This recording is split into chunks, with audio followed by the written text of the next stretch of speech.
everybody! Welcome back to Fan Mail, where I answer questions and display submissions from you, the community. As previously discussed, this will be the last episode of Fan Mail as the show is ending its run. However, I will still answer fan mail on my Discord server. You can join it using the link in the description. 6 years and 20 episodes, man. We had fan mail even before the server went up. In fact, our awesome community was basically established on the foundation of fan mail. It's been such a pleasure getting to answer your questions and see your fan art over the years. You guys really are the best fans and friends a creator could ask for. Now, as promised, here to help me review this last batch of submissions is Joey. Fuck yeah, bitches, it's game time! Bring on the questions, baby, let's do this! Someone's eager. Well, I've been waiting, haven't I? Sure, I just didn't take you for the type that cares this much about other people's questions. Oh, you're right, I don't give a fucking shit. But I'll be damned if the Oranges, Seth, Butler, and Matt get an episode and I don't. Fair enough. Okay, let's see what's up first. Looks like our first questions today are from Kojo. To Chronicler, after 2 seasons and working third one, what is your favorite highlight in the production of Odd Men Out so far? And what is your favorite highlight of working on all your machinimas? To Joey, got any fun stories from your time with the greens and oranges you'd like to tell? Also, how does it feel being the last guest for fan mail? Not because Kron was saving the best for last, but because he doesn't need to spend extra money on another voice actor, making you the cheapest person to work with. Have fun living with that thought. Is that really why you got me on this ep? Because I'm cheap? Of course not. Kojo's just shitting around. Cost doesn't have anything to do with it. I don't pay any of my voice actors. Gee, thanks, I feel so much better.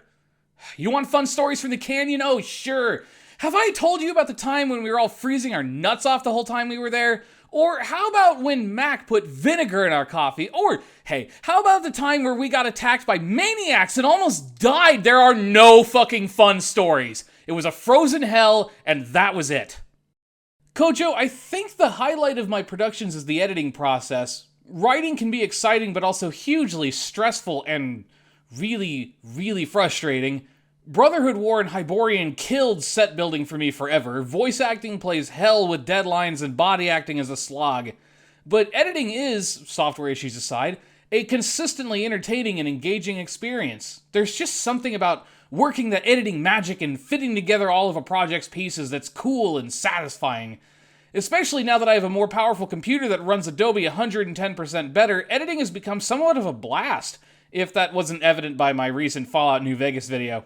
Gamer Boy subtitles are no fun though, and to be honest, Odd Man Out's more dialogue-driven style is a lot less exciting to edit than the Spartan Legacy's sweeping vistas and energetic action scenes. But stitching together the dialogue moments trying to zero in that comedic timing has been a fun learning exercise. Here's a submission from Sloppy. Cronny boy, Cron the Dawn, Chronicler 117, smiley face. How's it hanging, bro? Been a minute since we've spoken. As I'm writing this, I'm on a desert op, so I won't be able to watch this when it releases because signal issues, but I hope you've been doing better, man, and don't close your Ko-Fi account. I like throwing 5 bones at you every now and then. It's what I can do to show support. I wish you the best, man. And Joey, what's your favorite brand of shoes? Always great to hear from you, Sloppy. Your support means the world to me. Thank you so much. Stay safe in the desert. I like Reeboks. Why? Fuck you, that's why. Next question. Hammer Machinimas asks, what are your thoughts on Red vs. Blue coming to an end? And are you looking forward to the final season? You know, Red vs. Blue ended for me a long time ago. I remember exactly when I stopped caring about it, and it was the Gus Cyclops. Never took it seriously again after that. And then everything happened with Rooster Teeth started happening, and I didn't miss it. I caught up years later just before Zero came out. Didn't mind the seasons that I missed, but I also wasn't taking it seriously anymore. To me, the show had run its course. It gave us 15 amazing seasons. Yes, I really like season 15, shoot me. And more than that, my career basically exists because of it, so I didn't feel all that sad about it. Everything ends. A king has his reign, and then he dies. It's inevitable. Granted, this new final season was a surprise, but I don't really know what to expect from it or why I should care. I mean, I've moved on. I'm content to forget that Donut got zapped into the time vortex and pretend that the last scene of our beloved Sim soldiers was them flying off to get something to eat. I see the whole show in different eyes these days. Now that I know the full story behind Rooster Teeth and I've seen how some of its people like Joel have turned out, the magic is kind of gone. I guess that happens with all our favorite childhood stories in a way. I'll always have a special place in my heart for Red vs. Blue, though. Autumn and Out should be evidence of that, my own little tribute and experiment to the show that got me making Machinima in the first place. Here's a letter from Nightshade DE. Hiya! A good friend of mine and myself just finished watching the entirety of the Spartan Legacy. It was an absolute joy to watch it improve each and every arc. My one question is to anyone really, but what are some of your favorite lesser-known Machinima series that you feel should have more views?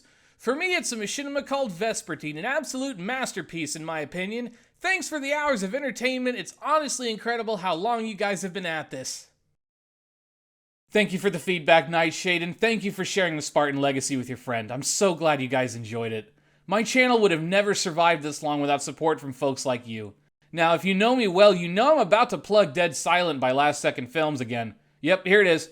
It's just that good. It's a zombie apocalypse with custom-made music, stupidly good editing, and god-tier set design.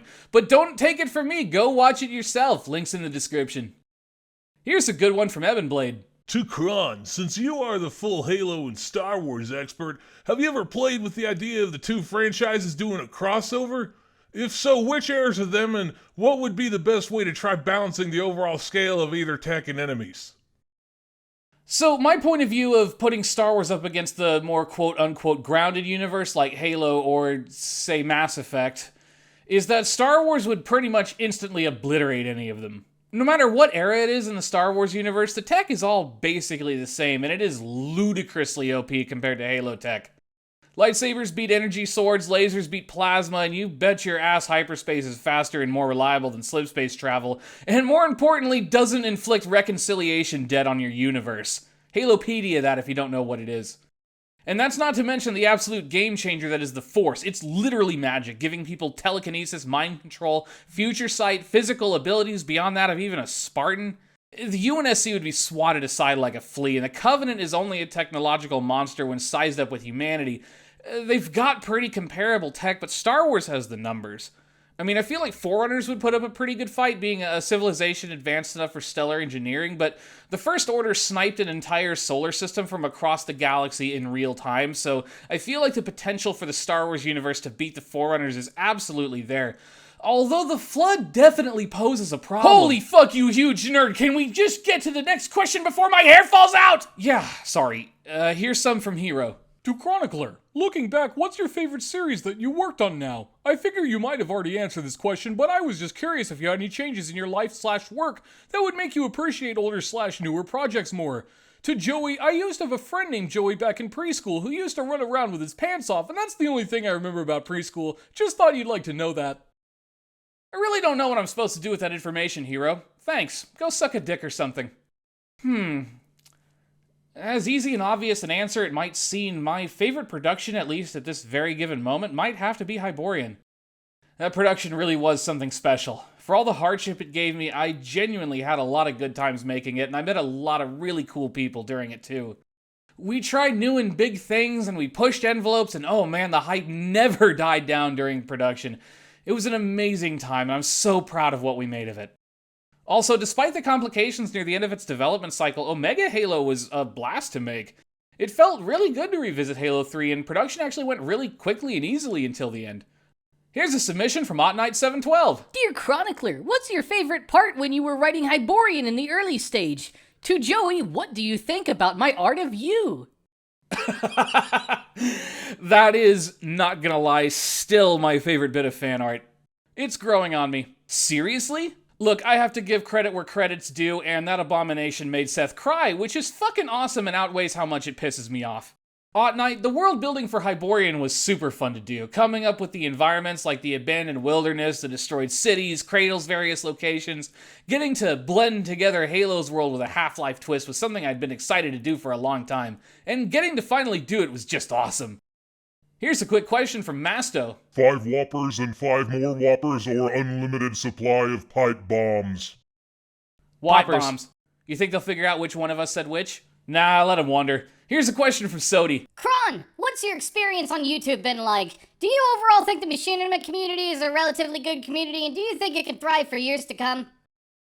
Sodi, I've had a lucky and fortunate career on YouTube, but it's definitely left its share of scars, and I wouldn't hesitate to label my relationship with my channel as abusive. But I got the best goddamn community ever out of it, so totally worth it. As for the wider Machinima community, well, it has its good eggs and bad eggs. We've had our fair share of assholes, but for a genre mainly built and operated on nothing but unpaid community work and the dreams of amateur hopefuls, we've done a pretty good job. I thought Halo Machinima was on its last legs for a while, but the advent of Infinite and Short seems to have given it a bit of a second wind. So maybe it's not as hopeless as I previously thought. Logan Blue 44 sent in a couple of questions. Dear Chronicler, were you drawing on specific inspirations when coming up with Joey's character? Dear Joey, were you always an asshole or did you just switch one day? Well, Logan, it's actually very easy to write Joey. You see, despite my normal, pleasant demeanor, I regrettably have a bit of a jerk streak in me. I've worked hard to bring it under control, but I found that harnessing it can make for some really interesting character writing.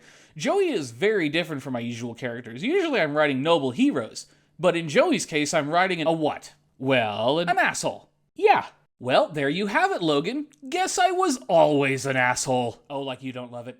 Shari Dragoon sent in a bunch of questions. Hi Chronicler, I had some questions for you and Joey. I know this is your last fan mail episode, so I'll make this one count. For Chronicler, what body acting session would you consider to be the most fun you had in your lifetime? After releasing The Void, where do you see yourself in the next few or several years? For Joey, how has your life been so far? What career would you be interested working at? Last question for both. Though time is short, what can you do to make the most out of it? That's all I have to ask for you, Chronicler and Joey. I hope you both have a blessed day. Dragoon, I don't exactly remember if it was fun, but I'll never forget that last 5-hour shoot at the end of Hyborian. It was a truly monumental moment for our crew. We've never had a session that big before, and we might never see one like it again. Possibly not even for The Void, though that remains to be seen. After The Void, I'm not really sure what exactly it'll feel like to not be making projects anymore, but I'm sure I'll still be spending time with my wife and cat, as well as playing games and hanging out with you guys. If we're fortunate, we'll be doing Gamer Boys for a while after I stop making Machinimas. That's how I'm gonna get the most out of my time, Dragoon. Doing things I enjoy, surrounded by people I love. You wanna know how my life has been? Seriously? Okay, let me sum it up. Dad left, Mom died, and I got stuck in a frozen shithole with a bunch of people I hate. That a good enough story for you? Did you have fun listening to it? Huh? Watch it. Career? Do I seem like the person who wants a fucking career? What can I do? Be president of the Stoners Club?